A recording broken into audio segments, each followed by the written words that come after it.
కలవడానికి ఇక్కడికి రావడం జరిగింది. మరి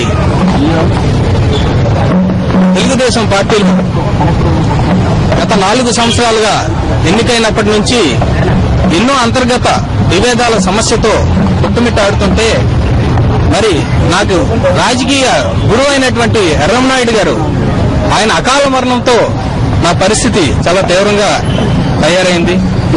మరి ఆయన ఉంటే ఇవాళ ఈ పరిస్థితి వచ్చుండేది కాదని చెప్పి నేను భావిస్తున్నాను.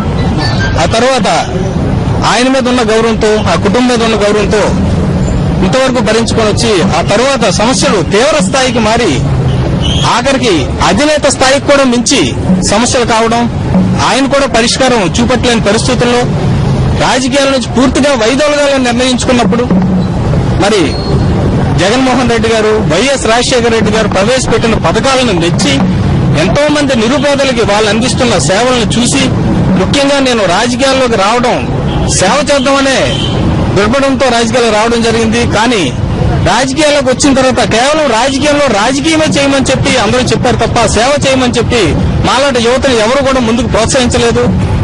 మరి అటువంటి సేవాతత్వం ఇక్కడ జగన్మోహన్ రెడ్డి గారికి కానీ రాజశేఖర రెడ్డి గారిలో కనబడ్డాయి.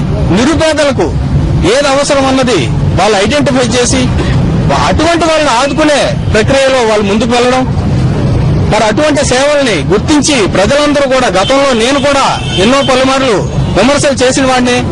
కానీ నిజమైన నిరుపేద అభాగ్యులను వాళ్ళతో మాట్లాడిన తర్వాత వాళ్ళకి ఈ పథకాల వలన, ప్రవేశపెట్టిన పథకాల వలన, వాళ్ళు అందుకున్న సేవల వలన వాళ్ళు పడ్డ సంతృప్తిని చూసి తప్పనిసరిగా వాళ్ళు చేసిన చాలా మంచి పనులు చేశారని గ్రహించి రాజకీయాల్లోకి పూర్తిగా వైదొలగడం కంటే ఇటువంటి మహానేతలతో ఉండి కలిసికట్టుగా ముందుకి వెళ్ళగలిగితే తప్పనిసరిగా ప్రజలకి మెరుగైనటువంటి సేవలు అందించడానికి అన్ని విధాలుగా అవకాశం ఉందని చెప్పి భావించి ఇవాళ జగన్మోహన్ రెడ్డి గారిని వచ్చి కలవడం జరిగింది.